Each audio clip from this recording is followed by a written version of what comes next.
ಸ್ನೇಹಿತರೆ, ಎಲ್ಲರಿಗೂ ನಮಸ್ಕಾರ. SISಗೆ ಸ್ವಾಗತ. ಹಿಂದಿನ ಈ ವಿಡಿಯೋದಲ್ಲಿ KS ಪರೀಕ್ಷೆಯ ಪ್ರಿಲಿಮ್ಸ್ ಪರೀಕ್ಷೆಯ ಹಳೆಯ ಪ್ರಶ್ನೆ ಪತ್ರಿಕೆಗಳ ಪ್ರಶ್ನೆಗಳು ಮತ್ತು ಉತ್ತರಗಳನ್ನು ನೋಡೋಣ. ಇದು 3ನೆಯ ಆವೃತ್ತಿಯಾಗಿದೆ. ಹಿಂದಿನ ಪ್ರಶ್ನೆ, ಪಂಚಪ್ರಧಾನರೆಂಬ ಮಂತ್ರಿಮಂಡಲ ಯಾರ ಕಾಲದಲ್ಲಿ ಆಳ್ವಿಕೆಯಲ್ಲಿತ್ತು? ಆಯ್ಕೆಗಳು: ಎ. ದ್ವಾರಸಮುದ್ರ ಹೊಯ್ಸಳರು, ಬಿ. ಮಾನ್ಯಕೇಟದ ರಾಷ್ಟ್ರಕೂಟರು, ಸಿ. ವಿಜಯನಗರದ ರಾಯರು, ಡಿ. ಮೈಸೂರಿನ ಒಡೆಯರು. ಈ ಪ್ರಶ್ನೆಗೆ ಸರಿಯಾದ ಉತ್ತರ ದ್ವಾರಸಮುದ್ರದ ಹೊಯ್ಸಳರು. ದ್ವಾರಸಮುದ್ರದ ಹೊಯ್ಸಳರ ಕಾಲದಲ್ಲಿ ಪಂಚಪ್ರಧಾನರೆಂಬ ಮಂತ್ರಿಮಂಡಲ ಆಳ್ವಿಕೆಯಲ್ಲಿತ್ತು. ದ್ವಾರಸಮುದ್ರದ ಹೊಯ್ಸಳನು ಕನ್ನಡ ನಾಡನ್ನು ಆಳಿದ್ದ ಪ್ರಸಿದ್ಧ ಅರಸರಲ್ಲಿ ಒಬ್ಬನಾಗಿದ್ದನು. ಈ ವಂಶದ ಸ್ಥಾಪಕ ಸ್ಥಳ ತನ್ನ ಜೈನ ಗುರು ಸುದತ್ತಾಚಾರ್ಯರು ಹೊಯ್ಸಳ ಎಂದು ಆದೇಶಿಸಲು ಸಳನು ಒಂದು ಹುಲಿಯನ್ನು ಹೊಡೆದು ಕೊಂದು ಹಾಕುತ್ತಾನೆ. ಇದರಿಂದ ಸಂತೃಪ್ತರಾದ ಗುರುವು ಅವರಿಗೆ ಆಶೀರ್ವಾದವನ್ನು ನೀಡಿ ಸಳನು ಹೊಯ್ಸಳರ ವಂಶದ ಸ್ಥಾಪಕನಾದನೆಂದು ಹೇಳಲಾಗಿದೆ. ಸಳನು ಹುಲಿಯನ್ನು ಕೊಲ್ಲುವ ಚಿತ್ರವೇ ಈ ವಂಶದ ರಾಜ್ಯ ಲಾಂಛನವಾಗಿದೆ. ವಿಷ್ಣುವರ್ಧನ ಈ ವಂಶದ ಪ್ರಸಿದ್ಧ ದೊರೆ. ಇವರು ನೂರಾರು ಕೆರೆಗಳನ್ನು ಕಟ್ಟಿಸಿ ಹೆಚ್ಚು ಪ್ರಸಿದ್ಧರಾದರು. ಇವರ ಕಾಲದಲ್ಲಿ ಅನೇಕ ಸಾಹಿತ್ಯ ಕೃತಿಗಳು ರಚನೆಯಾಗಿವೆ. ರುದ್ರಭಟ್ಟನು ಜಗನ್ನಾಥ ವಿಜಯ, ಜನ್ನನು ಯಶೋಧರ ಚರಿತೆ, ಹರಿಹರನು ಗಿರಿಜರ ಕಲ್ಯಾಣ, ರಾಘವಾಂಕನು ಹರಿಶ್ಚಂದ್ರ ಕಾವ್ಯ, ಕೇಶಿರಾಜನು ಶಬ್ದಮಣಿ ದರ್ಪಣವನ್ನು ಇವರ ಕಾಲದಲ್ಲಿಯೇ ರಚಿಸಲಾಗಿದೆ. ರಾಮಾನುಜಾಚಾರ್ಯರು, ಮಧ್ವಾಚಾರ್ಯರು ಇದೇ ಕಾಲದಲ್ಲಿ ಅನೇಕ ಕೃತಿಗಳನ್ನು ರಚಿಸಿದ್ದಾರೆ. ಈ ಪಂಚಪ್ರಧಾನರೆಂಬ ಮಂತ್ರಿಮಂಡಲ ದ್ವಾರಸಮುದ್ರದ ಹೊಯ್ಸಳರ ಕಾಲದಲ್ಲಿ ಆಳ್ವಿಕೆಯಲ್ಲಿತ್ತು ಎಂಬುದನ್ನು ನಾವು ಗಮನಿಸಬಹುದಾಗಿದೆ. ಮತ್ತೊಂದು ಪ್ರಶ್ನೆ, ಯವನ ರಾಜ್ಯ ಸ್ಥಾಪನಾಚಾರ್ಯ ಎಂಬ ಬಿರುದನ್ನು ಹೊಂದಿದ ವಿಜಯನಗರದ ದೊರೆ ಯಾರು? ಎ. ಮೊದಲನೆಯ ಬುಕ್ಕರಾಯ, ಬಿ. ಎರಡನೆಯ ದೇವರಾಯ, ಸಿ. ಕೃಷ್ಣದೇವರಾಯ, ಡಿ. ಮೊದಲನೆಯ ವೆಂಕಟರಾಯ. ಸರಿಯಾದ ಉತ್ತರ ಕೃಷ್ಣದೇವರಾಯ. ವಿಜಯನಗರದ ಅರಸರಲ್ಲಿ ಅತ್ಯಂತ ಶ್ರೇಷ್ಠ ಸಾಮ್ರಾಟನಾದಂತಹ ಶ್ರೀ ಕೃಷ್ಣದೇವರಾಯನು ಕ್ರಿಸ್ತಶಕ 1059ರಲ್ಲಿ ಪಟ್ಟಕ್ಕೆ ಬಂದನು. ಈತನ ತಂದೆ ನರಸನಾಯಕ ಹಾಗೂ ತಾಯಿ ನಾಗಲಾಂಬಿಕೆ. ಕೃಷ್ಣದೇವರಾಯನು ಬಹುಮನಿ ರಾಜ್ಯದ ಪ್ರಧಾನಿ ಕಾಸಿಂ ಭರೀದನನ್ನು ಸೋಲಿಸಿ ಅವನು ಬಂಧಿಸಿಟ್ಟ ಬಹುಮನಿ ರಾಜ ಪುತ್ರನನ್ನು ಬೀದರ್ನಲ್ಲಿ ಬಹುಮನಿ ಸಿಂಹಾಸನದ ಮೇಲೆ ಪ್ರತಿಷ್ಠಾಪಿಸಿ ಯವನ ರಾಜ್ಯ ಪ್ರತಿಷ್ಠಾಪನಾಚಾರ್ಯ ಎಂಬ ಬಿರುದನ್ನು ಪಡೆದುಕೊಳ್ಳುತ್ತಾನೆ. ಮುಂದಿನ ಪ್ರಶ್ನೆ, ಬಸವೇಶ್ವರರು ಪ್ರತಿಪಾದಿಸಿದ ಸಿದ್ಧಾಂತ ದರ್ಶನ ಯಾವುದು? ಆಯ್ಕೆ: A. Advaita, B. Dvaita, C. Vishishtadvaita, D. Shakti Vishishtadvaita. ಸರಿಯಾದ ಉತ್ತರ ಶಕ್ತಿ ವಿಶಿಷ್ಟಾದ್ವೈತ. ಅದ್ವೈತ ಸಿದ್ಧಾಂತವನ್ನು ಪ್ರತಿಪಾದಿಸಿದವರು ಶಂಕರಾಚಾರ್ಯರು, ದ್ವೈತ ಸಿದ್ಧಾಂತವನ್ನು ಪ್ರತಿಪಾದಿಸಿದವರು ಮಧ್ವಾಚಾರ್ಯರು, ವಿಶಿಷ್ಟಾದ್ವೈತ ಸಿದ್ಧಾಂತವನ್ನು ಪ್ರತಿಷ್ಠಾಪಿಸಿದವರು ಅಥವಾ ಪಾಲನೆ ಮಾಡಿದವರು ರಾಮಾನುಜಾಚಾರ್ಯರು, ಶಕ್ತಿ ವಿಶಿಷ್ಟಾದ್ವೈತವನ್ನು ಅಥವಾ ಶಕ್ತಿ ವಿಶಿಷ್ಟಾದ್ವೈತ ಪದ್ಧತಿಯನ್ನು ರೂಢಿಸಿಕೊಂಡಿದ್ದವರು ಬಸವಣ್ಣನವರು. ಮುಂದಿನ ಪ್ರಶ್ನೆ, ಕೆಳಗಿನ ಜೋಡಿಗಳಲ್ಲಿ ಸರಿಯಾಗಿ ಹೊಂದಾಣಿಕೆ ಇರುವುದು ಯಾವುದು? ಆಯ್ಕೆ: ಮೊದಲನೆಯ ಆಂಗ್ಲೋ ಮೈಸೂರು ಯುದ್ಧ, ಈ ಸಂದರ್ಭದಲ್ಲಿದ್ದಂತಹ ಗವರ್ನರ್ ವಾರನ್ ಹೇಸ್ಟಿಂಗ್ಸ್. ಬಿ. ಮೂರನೆಯ ಆಂಗ್ಲೋ ಮೈಸೂರು ಯುದ್ಧ, ಈ ಸಂದರ್ಭದಲ್ಲಿದ್ದಂತಹ ಗವರ್ನರ್ ವೆಲ್ಲೆಸ್ಲಿ. ಸಿ. ಮೊದಲನೆಯ ಆಂಗ್ಲೋ ಸಿಖ್ ಯುದ್ಧ, ಈ ಸಂದರ್ಭದಂತಹ ಗವರ್ನರ್ ಜನರಲ್ ಡಾಲ್ಹೌಸಿ. ಡಿ. ಮೂರನೆಯ ಆಂಗ್ಲೋ ಆಫ್ಘನ್ ಯುದ್ಧ, ಈ ಸಂದರ್ಭದಲ್ಲಿದ್ದಂತಹ ಗವರ್ನರ್ ಜನರಲ್ ಹಾರ್ಡಿಂಗ್. ಈ ಪ್ರಶ್ನೆಗೆ ಸರಿಯಾದ ಉತ್ತರ ಮೂರನೆಯ ಆಂಗ್ಲೋ ಮೈಸೂರು ಯುದ್ಧದಲ್ಲಿ ಇದ್ದಂತಹ ಗವರ್ನರ್ ಜನರಲ್ ವೆಲ್ಲೆಸ್ಲಿ. ಇದು ಸರಿಯಾದ ಉತ್ತರವಾಗಿದೆ. ಇನ್ನು 3 ಆಯ್ಕೆಗಳಲ್ಲಿ ನೀಡಿರುವ ಆಯ್ಕೆಗಳಲ್ಲಿ ಆ ಸಂದರ್ಭದಲ್ಲಿದ್ದಂತಹ ಗವರ್ನರ್ಗಳು ಬೇರೆ ಬೇರೆಯಾಗಿದ್ದು ಇಲ್ಲಿ ತಪ್ಪಾಗಿ ನೀಡಿರುವುದರಿಂದ ಬಿ ಮೂರನೆಯ ಆಂಗ್ಲೋ ಮೈಸೂರು ಯುದ್ಧದ ಸಂದರ್ಭದಲ್ಲಿ ಲಾರ್ಡ್ ವೆಲ್ಲೆಸ್ಲಿಯು ಗವರ್ನರ್ ಜನರಲ್ ಆಗಿ ಕಾರ್ಯನಿರ್ವಹಿಸುತ್ತಿದ್ದರು. ಇಲ್ಲಿ ಮೈಸೂರು ಆಂಗ್ಲೋ ಯುದ್ಧದ ಸಂದರ್ಭದಲ್ಲಿ ಮೊದಲ ಮೈಸೂರು ಆಂಗ್ಲೋ ಮೈಸೂರು ಯುದ್ಧ 1767ರಿಂದ 1769ರವರೆಗೆ ಹೈದರಾಲಿ ಮತ್ತು ಬ್ರಿಟಿಷರ ನಡುವೆ ನಡೆಯಿತು. ಈ ಎರಡು ಪಕ್ಷಗಳ ನಡುವಿನ ಸಮರವು ನಿರ್ಣಾಯಕ ಫಲಿತಾಂಶವನ್ನು ತಲುಪದೆ 1.5 ವರ್ಷಗಳ ಕಾಲ ಯುದ್ಧ ನಡೆಯುತ್ತಲೇ ಇರುತ್ತದೆ. ಈ ಸಂದರ್ಭದಲ್ಲಿ ಅನೇಕ ರೀತಿಯಾದಂತಹ ಕಾರ್ಯತಂತ್ರದಲ್ಲಿ ಬದಲಾವಣೆಯ ಅಗತ್ಯವನ್ನು ಗ್ರಹಿಸಿದ ಹೈದರಾಲಿಯು ಇದ್ದಕ್ಕಿದ್ದಂತೆ ಮೈಸೂರಿನಿಂದ ಮದ್ರಾಸಿನ ದ್ವಾರಗಳಲ್ಲಿ ಕಾಣಿಸಿಕೊಂಡು ಆಂಗ್ಲರನ್ನು ಅಂದರೆ ಇಂಗ್ಲಿಷರನ್ನು ಬ್ರಿಟಿಷರನ್ನು ಭಯಭೀತಿಗೊಳಿಸುತ್ತಾನೆ. ನಂತರ ಬ್ರಿಟಿಷರು ಮದ್ರಾಸ್ ಒಪ್ಪಂದದ ಮೂಲಕ ಮೊದಲ ಆಂಗ್ಲೋ ಮೈಸೂರು ಯುದ್ಧವನ್ನು ಅಂತಿಮಗೊಳಿಸುತ್ತಾರೆ.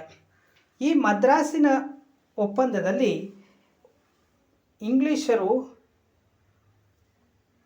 ಹೈದರಾಲಿಯೊಂದಿಗೆ ಮಾಡಿಕೊಂಡ ಒಪ್ಪಂದದಲ್ಲಿ ಇಂಗ್ಲಿಷರೊಂದಿಗೆ ಮತ್ತು ಹೈದರಾಲಿಯಲ್ಲಿದ್ದಂತಹ ಎಲ್ಲ ಕೈದಿಗಳ ವಿನಿಮಯ ಹಾಗೂ ವಶಪಡಿಸಿಕೊಂಡ ಪ್ರದೇಶಗಳನ್ನು ಪುನರ್ಸ್ಥಾಪನೆ ಮಾಡುವ ನಿಬಂಧನೆಗಳನ್ನು ಹಾಕಿಕೊಳ್ಳುತ್ತಾರೆ. ಅದರಂತೆ ಹೈದರಾಲಿ ವಶಪಡಿಸಿಕೊಂಡಿದ್ದಂಥ ಪ್ರದೇಶಗಳನ್ನು ಬ್ರಿಟಿಷರಿಗೂ, ಬ್ರಿಟಿಷರು ವಶಪಡಿಸಿಕೊಂಡಿದ್ದಂತಹ ಪ್ರದೇಶಗಳನ್ನು ಹೈದರಾಲಿಗೂ ವರ್ಗಾವಣೆ ಮಾಡಲಾಗುತ್ತದೆ. ಹಾಗೂ ಹೈದರಾಲಿ ಯಾವುದೇ ಇತರ ಶಕ್ತಿಯ ದಾಳಿಯ ಸಂದರ್ಭದಲ್ಲಿ, ಅಂದರೆ ಬೇರೆ ಯಾವುದೇ ಬ್ರಿಟಿಷರ ಮೇಲೆ ಬೇರೆ ಫ್ರೆಂಚರು, ಮರಾಠರು, ಇದ್ದವರೆಲ್ಲಂತಹ ಎಲ್ಲ ಇತರೆ ವ್ಯಕ್ತಿಗಳು ಅಥವಾ ಇತರೆ ಒಕ್ಕೂಟಗಳು ಯುದ್ಧ ಘೋಷಿಸಿದಲ್ಲಿ ಅಂತಹ ಸಂದರ್ಭದಲ್ಲಿ ಹೈದರಾಲಿಯು ಇಂಗ್ಲಿಷರಿಗೆ ಸಹಾಯವನ್ನು ನೀಡುವ ಭರವಸೆಯನ್ನು ಪಡೆದುಕೊಂಡಿದ್ದರು. ಈ ಸಂದರ್ಭದಲ್ಲಿದ್ದಂತಹ ಗವರ್ನರ್ ಜನರಲ್ ಹ್ಯಾರಿ ವೆರೆಲ್ಟ್ ಮತ್ತು ಇದರಲ್ಲಿ ಕೊಟ್ಟಿದ್ದು ಇಲ್ಲಿ ಕೊಟ್ಟದ್ದು ವಾರನ್ ಹೇಸ್ಟಿಂಗ್ಸ್ ಅಂತ ಕೊಟ್ಟಿದ್ದರು. ಅದು ತಪ್ಪು. ವಾರನ್ ಹೆರಲ್ಡ್ ಅಂದಿನ ಗವರ್ನರ್ ಜನರಲ್ ಆಗಿದ್ದರು.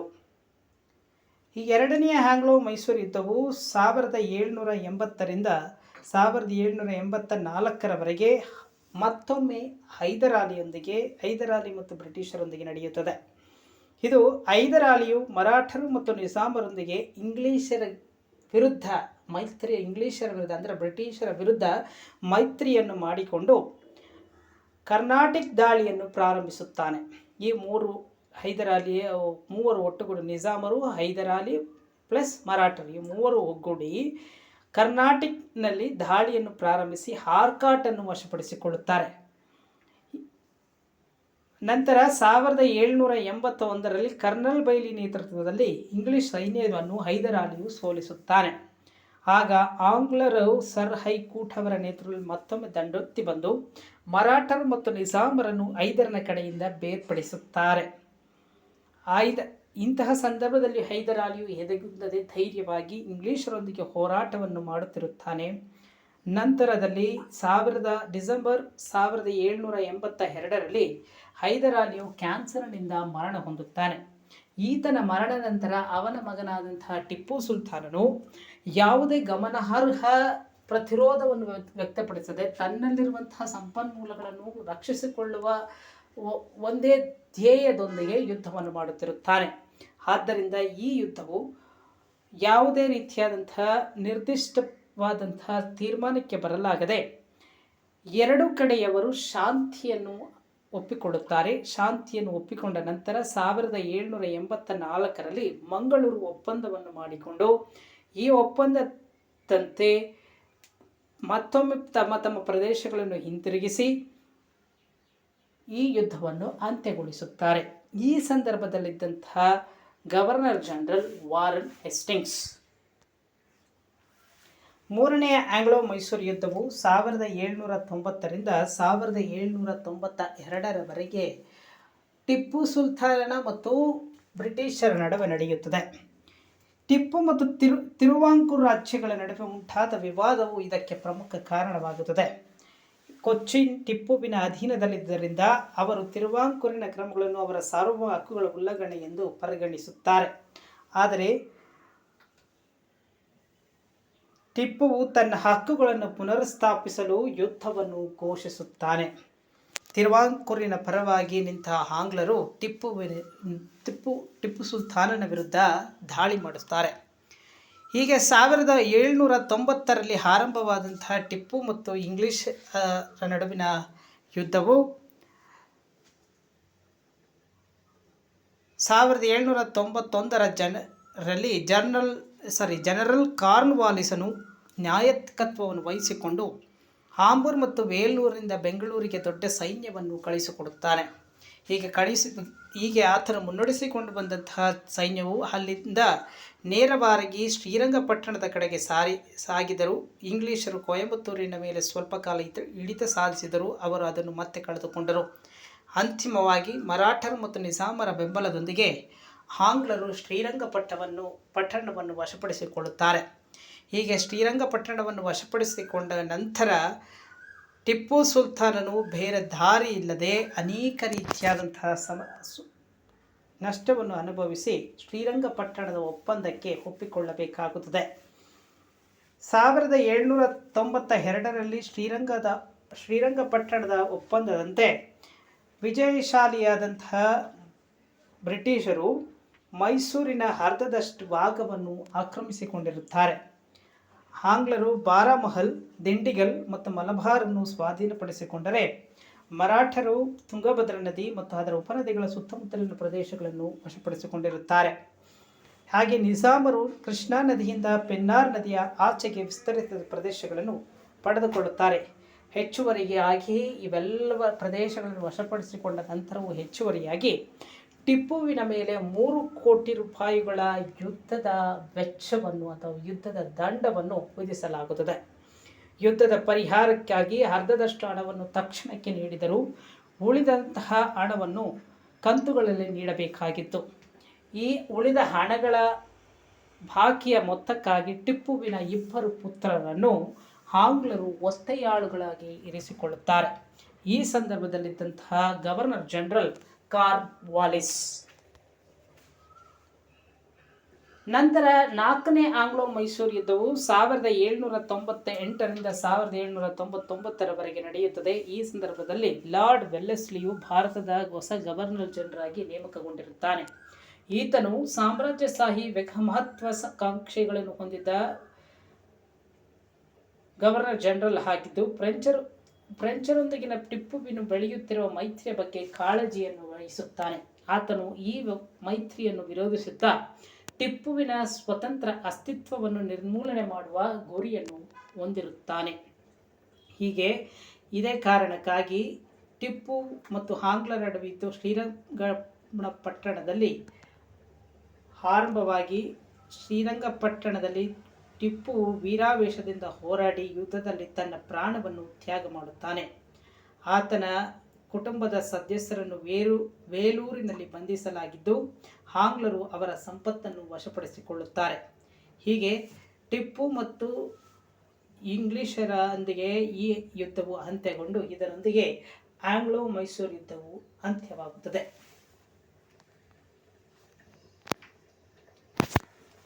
ಮೊದಲನೆಯ ಆಂಗ್ಲೋ ಸಿಖ್ ಯುದ್ಧವು 1845ರಿಂದ 1846 ನಡುವಿನ ಅವಧಿಯಲ್ಲಿ ಸಿಖ್ ಸಾಮ್ರಾಜ್ಯ ಮತ್ತು ಬ್ರಿಟಿಷ್ ಈಸ್ಟ್ ಇಂಡಿಯಾ ಕಂಪನಿಯ ನಡುವೆ ನಡೆದ ಹೋರಾಟವಾಗಿದೆ. ಈ ಯುದ್ಧದಲ್ಲಿ ಬ್ರಿಟಿಷರು ಈಸ್ಟ್ ಇಂಡಿಯಾ ಕಂಪನಿಯ ಜಯಶಾಲಿಗಳಾಗಿ ಸಾಮ್ರಾಜ್ಯ ಭಾಗಶಃ ಬ್ರಿಟಿಷರ ವಶವಾಯಿತು. ಈ ಸಂದರ್ಭದಲ್ಲಿದ್ದಂತಹ ಗವರ್ನರ್ ಜನರಲ್ ಲಾರ್ಡ್ ಹಾರ್ಡಿಂಗ್. ಮೂರನೆಯ ಆಂಗ್ಲೋ ಆಫ್ಘಾನಿಸ್ತಾನ ಯುದ್ಧವು ಕ್ರಿಸ್ತಶಕ 6ನೇ ಮೇ 1919ರಂದು ಪ್ರಾರಂಭವಾಗಿ 8ನೇ ಆಗಸ್ಟ್ 1919ರ ನಡುವೆ ಯುದ್ಧ ನಡೆದು ಇದು ರಾವಲ್ಪಿಂಡಿ ಒಪ್ಪಂದದ ಮೂಲಕ ಕೊನೆಗೊಂಡಿತು. ಆಫ್ಘಾನಿಸ್ತಾನದ ಎಮಿರೇಟ್ ಮತ್ತು ಬ್ರಿಟಿಷ್ ಭಾರತದ ನಡುವೆ ಯುದ್ಧವು ನಡೆದು ಈ ಯುದ್ಧದಲ್ಲಿ ಆಫ್ಘಾನಿಸ್ತಾನ ಮತ್ತು ಬ್ರಿಟಿಷ್ ರಾಜ್ ನಡುವಿನ ಗಡಿ ಡ್ಯುರಾಂಡ್ ರೇಖೆ ಎಂದು ಮರುದೃಢೀಕರಿಸಲಾಗುತ್ತದೆ. ಈ ಸಂದರ್ಭದಲ್ಲಿ ಬ್ರಿಟಿಷರ ಗವರ್ನರ್ ಜನರಲ್ ಆಗಿದ್ದವರು ಲಾರ್ಡ್ ಜೇಮ್ಸ್ ಫೋರ್ಡ್. ಮುಂದಿನ ಪ್ರಶ್ನೆ, ಭಾರತೀಯ ಸಿವಿಲ್ ಸೇವೆಯನ್ನು ಪ್ರಾರಂಭಿಸಿದವರು ಯಾರು? ಆಯ್ಕೆ A Warren Hastings, B William Bentinck, C Cornwallis, D Dalhousie. ಸರಿಯಾದ ಉತ್ತರ ಸಿ ಕಾರ್ನ್ ವಾಲಿಸ್. ಕಾರ್ನ್ ವಾಲಿಸನು 1786ರಿಂದ 1793ರವರೆಗೆ ಭಾರತದ ಗವರ್ನರ್ ಜನರಲ್ ಆಗಿ ನೇಮಿಸಲ್ಪಟ್ಟನು. ಈತನ ಆಡಳಿತದಲ್ಲಿ ಅನೇಕ ರೀತಿಯಾದಂತಹ ಸುಧಾರಣೆಗಳನ್ನು ಈತನು ತರುತ್ತಾನೆ. ಈತನು ಅಧಿಕಾರ ವಹಿಸಿಕೊಂಡ ಸಂದರ್ಭದಲ್ಲಿ ಈಸ್ಟ್ ಇಂಡಿಯಾ ಕಂಪನಿಯು ನಷ್ಟದಲ್ಲಿದ್ದು ಅನೇಕ ರೀತಿಯಾದಂತಹ ಭ್ರಷ್ಟಾಚಾರ ಕೋಪವಾಗಿರುತ್ತದೆ. ಇದರಿಂದ ಈತನು ತನ್ನ ಕಂಪನಿಯ ನೌಕರರು ಲಂಚ ಸ್ವೀಕಾರ ಅಥವಾ ಕಾಣಿಕೆಯನ್ನು ಸ್ವೀಕರಿಸುವುದನ್ನು ನಿಷೇಧ ಮಾಡುತ್ತಾನೆ. ಅದೇ ರೀತಿಯಲ್ಲಿ ಯಾವುದೇ ತನ್ನ ಕಂಪನಿಯಲ್ಲಿ ಕಾರ್ಯನಿರ್ವಹಿಸುವ ವ್ಯಕ್ತಿಯು ಯಾವುದೇ ರೀತಿಯಂತಹ ವ್ಯವಹಾರಗಳನ್ನು ಕೈಗೊಳ್ಳುವುದನ್ನು ಸಹ ರದ್ದುಪಡಿಸುತ್ತಾನೆ. ಈತನು ಭ್ರಷ್ಟಾಚಾರಕ್ಕೆ ಮೂಲ ಕಾರಣ ತನ್ನಲ್ಲಿ ಕಾರ್ಯನಿರ್ವಹಿಸುತ್ತಿರುವ ಅಥವಾ ಕೆಲಸ ಮಾಡುತ್ತಿರುವ ನೌಕರನಿಗೆ ಇರುವ ಸಂಬಳ ಕೊರತೆಯು ಕಾರಣವೆಂಬುದನ್ನು ಮನಗಂಡು ನೌಕರರ ಸಂಬಳವನ್ನು ಸಹ ಹೆಚ್ಚಿಸುತ್ತಾನೆ. ಭಾರತೀಯರ ಬಂಗಾಳದಲ್ಲಿ ಜಿಲ್ಲೆಗಳಲ್ಲಿ 25ರಿಂದ 23ಕ್ಕೆ ಇಳಿಸುತ್ತಾನೆ. ಆಡಳಿತದ ಹಿಡಿತಕ್ಕಾಗಿ 25 ಜಿಲ್ಲೆಗಳನ್ನು 23ಕ್ಕೆ ಇಳಿಸುತ್ತಾನೆ. ಹಾಗೆಯೇ ಈತನು ತನ್ನ ಆಡಳಿತದಲ್ಲಿ ಪಾರದರ್ಶಕತೆಯನ್ನು ಹಾಗೂ ಶೀಘ್ರಗತಿಯ ಕಾರ್ಯಕ್ರಮಗಳ ಅನುಷ್ಠಾನಗಳಿಗಾಗಿ ಭಾರತೀಯ ಸಿವಿಲ್ ಸೇವೆಯ ಕಾರ್ಯಕ್ರಮವನ್ನು ಪ್ರಾರಂಭಿಸಿ ತನ್ನ ಆಡಳಿತ ವ್ಯವಸ್ಥೆಯನ್ನು ಉತ್ತಮಪಡಿಸಿಕೊಳ್ಳುತ್ತಾನೆ. ಅದರೊಂದಿಗೆ ನ್ಯಾಯಾಂಗವನ್ನು ಕಾರ್ಯಾಂಗದಿಂದ ಬೇರ್ಪಡಿಸಿ ಶ್ರೇಣೀಕೃತ ನ್ಯಾಯಾಂಗ ವ್ಯವಸ್ಥೆಯನ್ನು ಜಾರಿಗೆ ತರುತ್ತಾನೆ. ಇವು ಲಾರ್ಡ್ ಕಾರ್ನ್ ವಾಲಿಸನ ಗವರ್ನರ್ ಜನರಲ್ ಆಗಿ ಮಾಡಿದಂತಹ ಸುಧಾರಣಾ ಕ್ರಮಗಳಾಗಿವೆ. ಧನ್ಯವಾದಗಳು.